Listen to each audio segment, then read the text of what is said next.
welcome to SafetyG TV. Okay, guys, today I will present to you a sample or a strategy in which what we did to visit in one of our branches in terms of conducting site safety drill for facility evacuation drill for the building, and second is how we're gonna perform evaluate and assist the remaining assets, especially the safety observation that was being found out, and what will be the course of action to be developed after the evaluation, and how we motivate our site personnel in order to maintain the safety culture in our designated branches. But first, guys, I will give you some ideas. If you are a new safety officer, and if you want to work in an operation-based work, take note, guys, that first you must learn to understand what type of work is being made or is being working under your organization or your projects. Second, define who will be the key person to be asked or findings that needs to have a good action. Third one is to define how we engage regarding on assisting by means of conducting site inspection, how we gonna communicate to the staff in which that we perform our duty as a safety professional in a good way. Then we will communicate what will be the course of action by means of registering what types of findings and what will be the timeline to have an action, defining it by making our risk assessment. This is the very, very important key elements, guys, that our risk assessment is very effective to ensure that maintaining safe working environment is relying on it. Now, whatever we define the risk in our risk assessment must be written, and there should be a management to take the ownership in order to close this issue, because we need to follow up bi-weekly and monthly until such time the action was being developed by the management team or the person that is the one to take the responsibility of the risk that we define. We will not develop only reports, but we will provide our management with a good and better solution. As a safety professional, guys, we are not working as a police. Take note on that. That is a very, very basic thing. If you are a safety officer, to act as a support to the management. Don't act as a policeman or security. And be proactive always.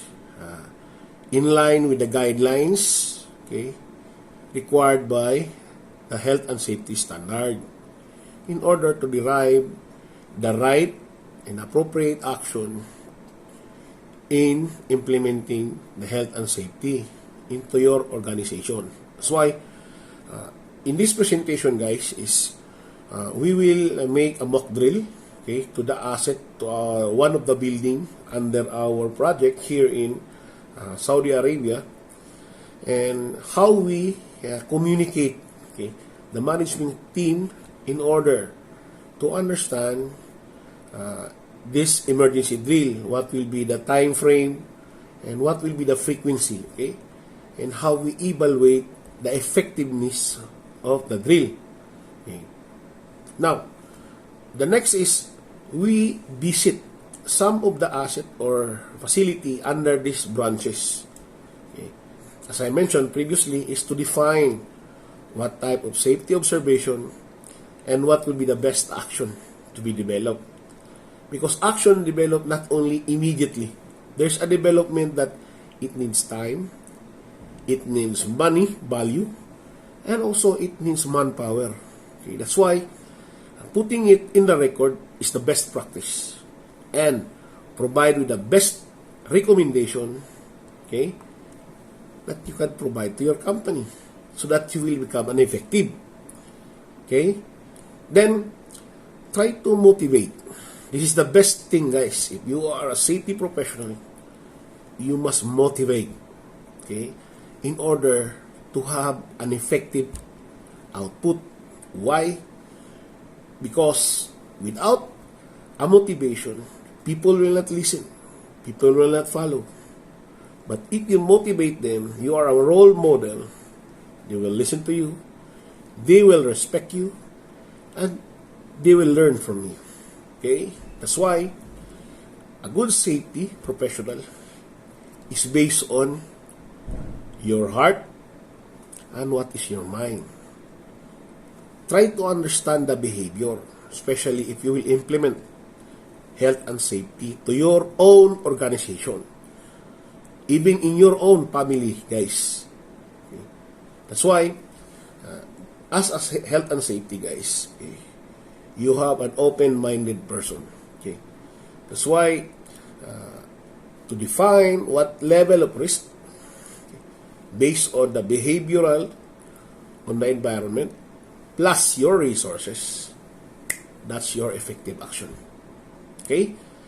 Guys, I give you the tips because, as I have mentioned, I am not starting as a safety manager, but I start, guys, as a small safety officer. That's why I encourage all my viewers, okay, my subscribers, okay, that if you are a new safety, actually this profession, guys, is no need to have you are excellent. The important, guys, is you are consistent.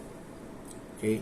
As I share to you, my best practice and my best key is to listen, to observe, to act, and make an action consistently. Step by step by step by step until you do some perfect or some good results. Okay? Because management will not look for you for your what you are.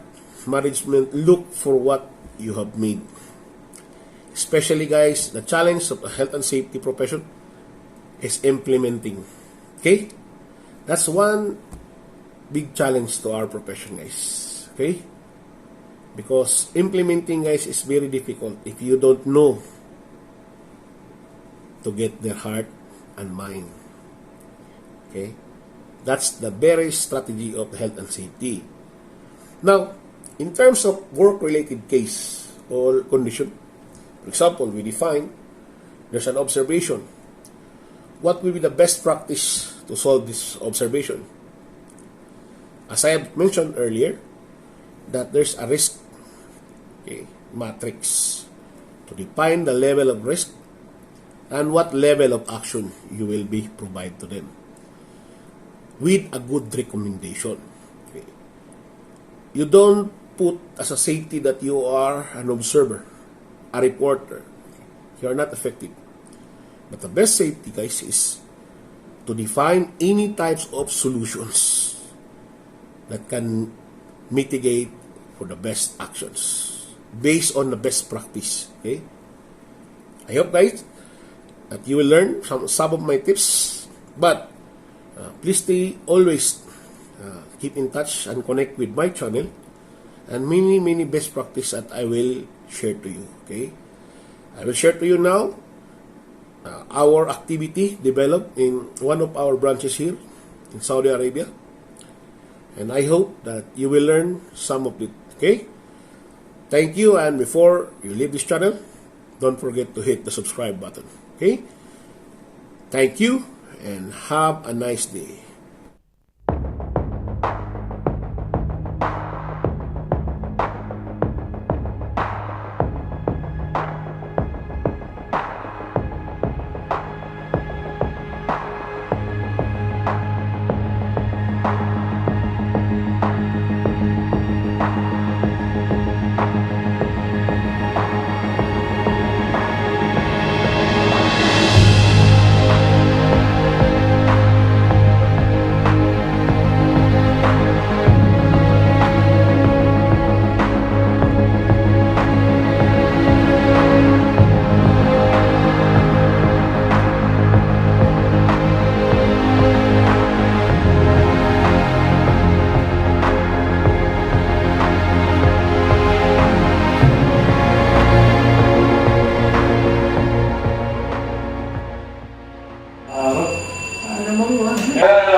Exercise, please.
Thank you.